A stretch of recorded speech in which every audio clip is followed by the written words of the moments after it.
Okay, this is a 2005 Ford Exploder with a 4.0 V6, and the other day it was started up and it ran great. Parked it, went back out to start it the next day, and not only did it not really want to start, but when it did, it made a hell of a noise. Raw gas was coming out the tailpipe, and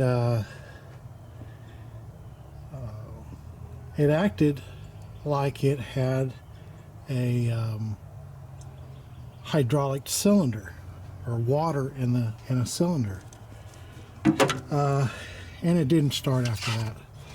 So let's see here. I don't know if you can see that. Let's see if I put a light on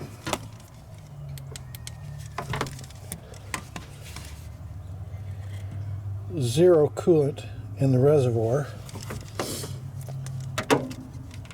So I pulled the plugs out, and with a cool little tool that I bought off Amazon, a scope, I scoped each cylinder. Let me pull up the pictures. Oh man, I'll tell you what, my sinuses are draining. Here are the pictures. I don't know if you can see this. Let me get it bigger. And there's a lot of glare there. Here, there's not so much glare. Okay. So there's one cylinder. There's number one cylinder. Now I think that's just a carbon buildup. It looked really bad when I first looked at it, but after looking at it for a little bit, it's definitely carbon. I mean, you can kind of see it there. I thought maybe a valve maybe had kissed the piston, but I don't think it did. It's just not in the shape of. Okay, now this is cylinder number 2, and this is kind of worrying me right here. This right here. Not quite sure to make of that. There's another shot. As you can see, this right here, this, somewhat concerning. Not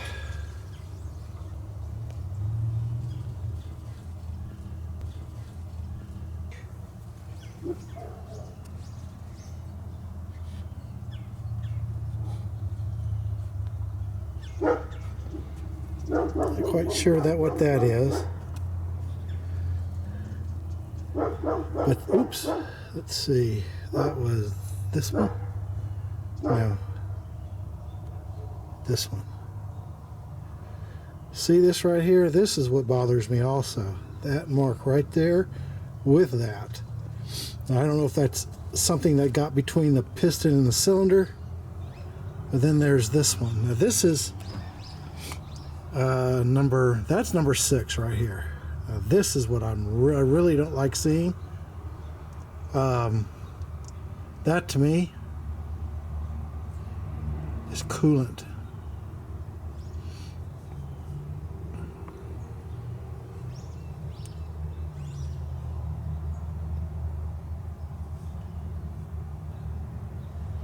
So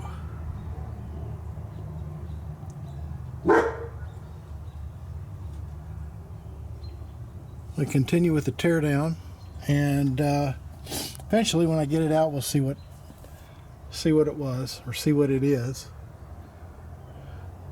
It's what a shame too, because I mean it was really running good, and so hey, we'll see.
that bolt, plastic bolt by the way, yeah, it opens that little port right there, and of course it'll drip all over your camera if you stick it up underneath there. And that drains out. This will drain out your radiator. And next I'm going to pull this clamp off and see if I can get any more out. There.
And if you happen to wonder, this is a crossover pipe. It goes from here underneath this plastic cover and then up and into the bottom of the radiator here. And there's another hose that goes right here to the pump.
Damn.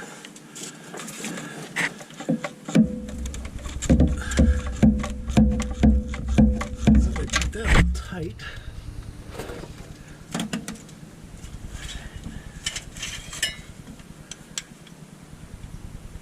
Let's see. 14.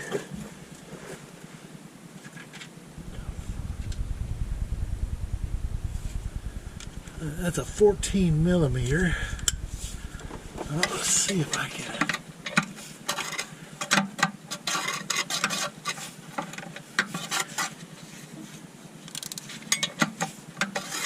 I can't get a 14 short on there.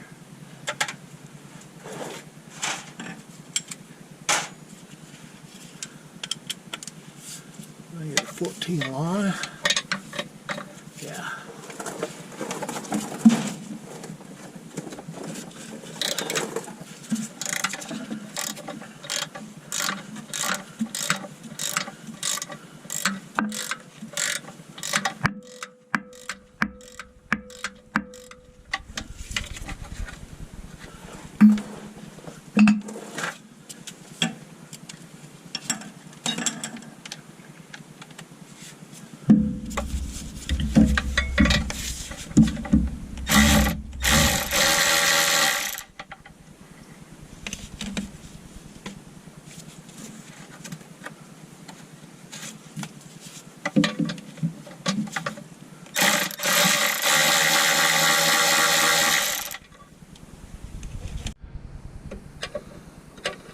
Alright, instead of using a socket on the front of the motor, I'm just going to use a pry bar on the flywheel.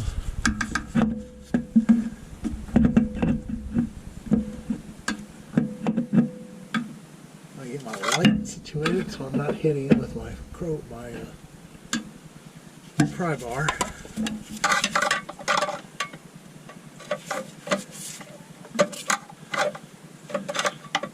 Yeah, this probably takes a little bit longer, but to me it's simpler. And I can directly see what I'm doing. There.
Now if you have a problem getting your socket out, all you need to do is grab one of the starter bolt,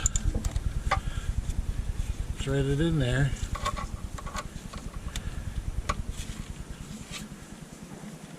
I say that. Yeah. Alright, see there? Comes right out. You only have to get like a thread or two and it'll come out. Of course, you might get lucky and your nuts don't get stuck.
And yes, that was probably gunshot.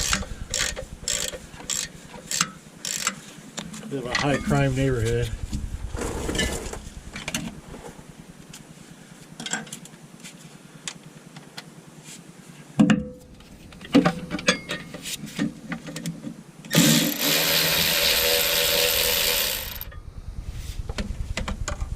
One more.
Alright, so you can see what I was using or doing. Alright. There's the pry bar I was using. It's a 3/8 long handled ratchet. And to get the nut out of the socket from time to time, I just used the starter bolt, threaded it in there like so, wiggled it out, and it came out.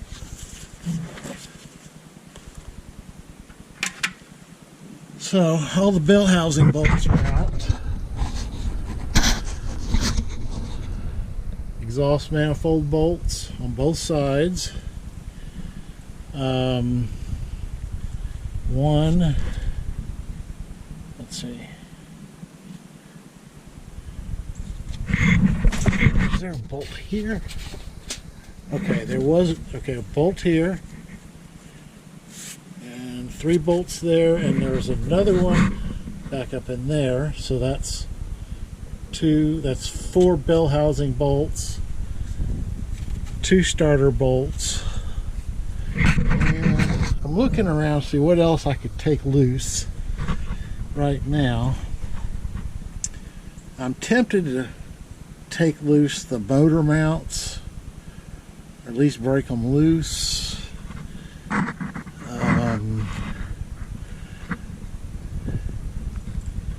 There's some sensors, but they can wait until I disconnect all the stuff from on top. But for right now, I think that's all I'm going to do.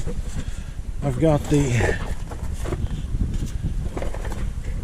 lower radiator and upper radiator hosed in, or yeah.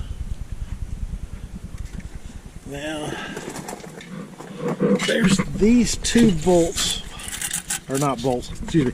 There's these 2 hoses right here that I may need to separate.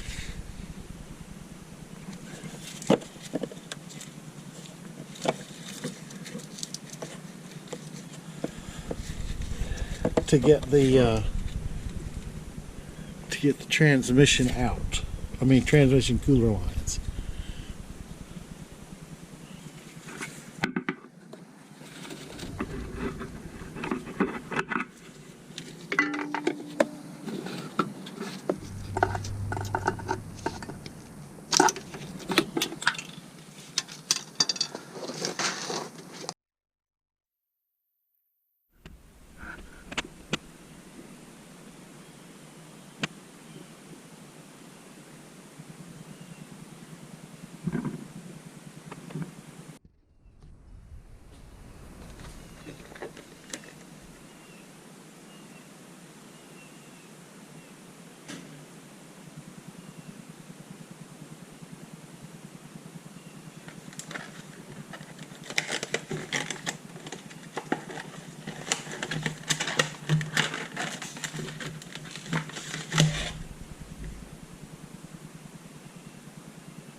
Okay, if anybody knows what tool it takes to get these off, let me know in the comments, because I have not found anything that worked. I found things that said they'd work.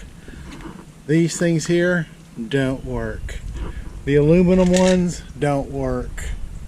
There is some special tool apparently that you have to get these off, and I don't have it, and I don't even know what it is. So what I'm going to try to do is take off the clamps on the other side, and hope that at some point I'll either find the tool or figure a way around getting those hoses back on, because that's not going to be easy. It's going to be not bad getting them off, but getting them back on is going to be a pain in the ass. So let me know in the comments what you think might work, or if you know of a tool, let me know what it is.